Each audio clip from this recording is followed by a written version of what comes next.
Hello, and welcome to a review of Quest System Earth, initiated by Michael Lopez. As it says in the afterword, this is the first book in a series that chronicles the adventures of Jonathan Galas. I will likely be reading and reviewing the other books in this series, and as a slight spoiler of this review, I am excited to do so. At the start of the book, we see Jonathan dropped back into reality after spending many years on a faraway planet called Franesh. There he was gifted with something he calls the System. The System is heavily based on RPG user interfaces of D&D fame. Games like Star Wars Knights of the Old Republic or The Witcher or other video game RPGs will use a similar idea to what we have here. There are 5 stats: strength, stamina, agility, intelligence, and perception. Each of these are directly linked to the user's human attributes of the same name. John says at one point, quote, "If you distribute the 25 points evenly, you'll add 5 points to each attribute. Believe me, you'll definitely notice the difference of a 5-point increase." As you progress in the system, the real world becomes easier and easier for you as well. At least that seems to be the implication of the story. John, whose name the author spells with an H, confronts his father first, who does not believe that his son has returned to him. After some drama, John convinces them that it is he, their son, who had been missing for 6 years. John uses the funds he accumulated on Franesh in tandem with the abilities he gained there, which include a ridiculously high agility stat, to gather funds off which he subsists for the rest of the novel.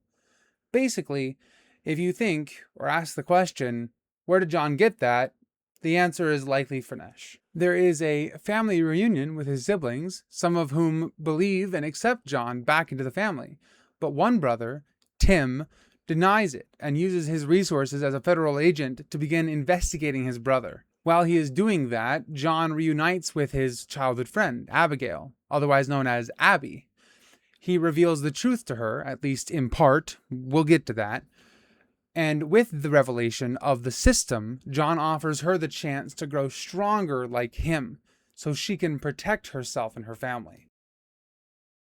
The next stage in the book is old school RPG dungeon hopping, with some new friends, Carl and Gary, who are other players of the System, who were taken to different worlds for a much shorter time than John, and are thus much less powerful than he.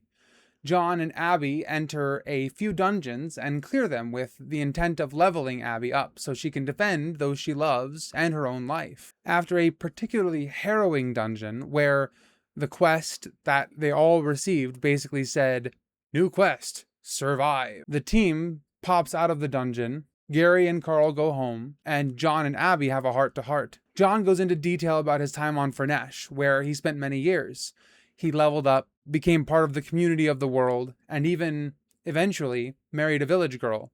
His life was looking up until a princess from a nearby kingdom got jealous of the woman John had married, tricked him into leaving them alone to go be a hero, and sent a team of men to raise the village. Among the dead were John's wife and child. This is why he had rejected Abby when she basically told him, "I've been waiting this long for you to come back." She ended up telling him, "I can wait a little longer."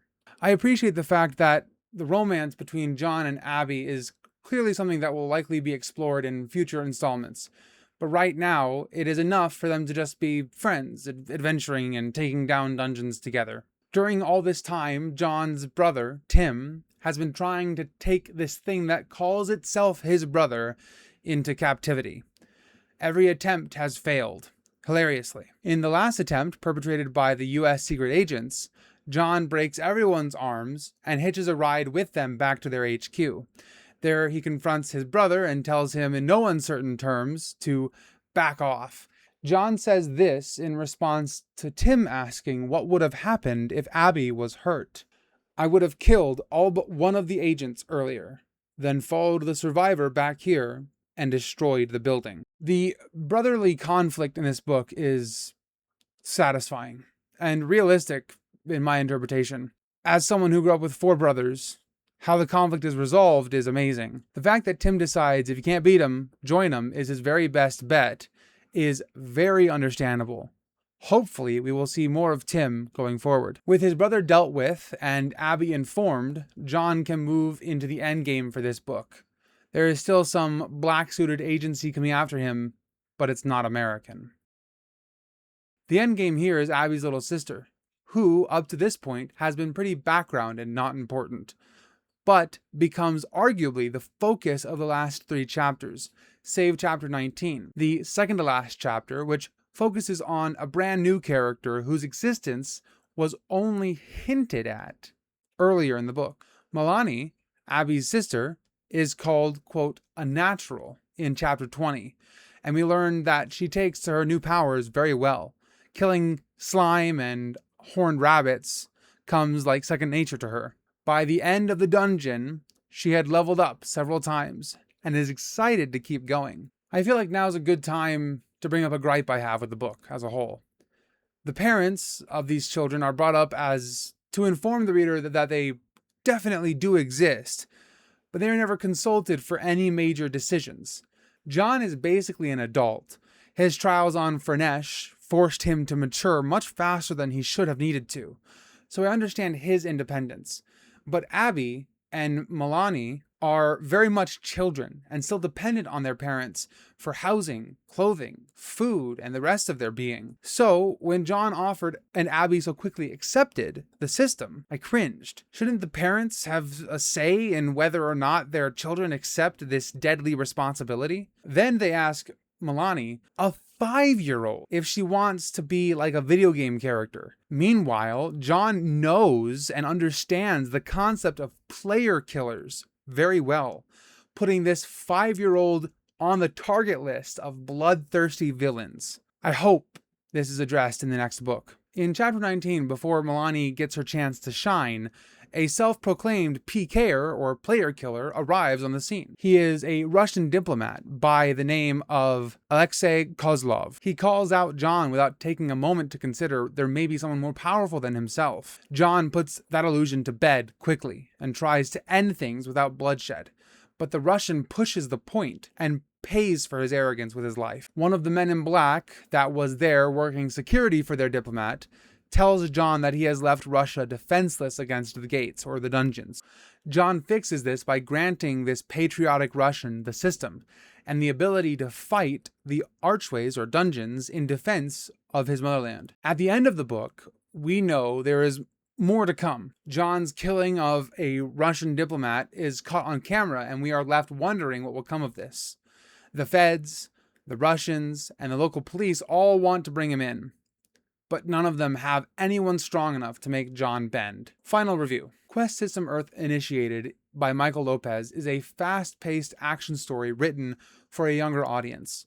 The formatting stands out from among its English peers, and I have not read many Korean or Japanese light novels to compare this one to. There are some editorial issues, such as spelling, that could be addressed as well. However, despite its flaws, I am looking forward to reading the next adventure of Jonathan Galas and the Quest system. If you're looking for a very quick read, and an easy read at that will keep you turning pages far past your bedtime, give it a read. 4 out of 5 stars, would recommend. If you're interested in text to reference this video from, linked below I have the article I posted on my blog, abtimothy.com, where you can reference what is essentially the script for this video. Feel free to check it out, leave a comment and a like here on YouTube, and a comment and a like over there on my blog if you're so interested. My name is A.B. Timothy. I am a fantasy author. I am the author of The Shards of Arthur's Shield, which is a fantasy adventure novel all about what happens after Arthur goes into the West. If that sounds interesting to you, linked below you'll find a pre-order link for my book, as well as a link to Quest System Earth Initiated by Michael Lopez. Definitely give it a read. It is worth your time, I would argue. Hope you have a good week, and as always, keep the beacon lit.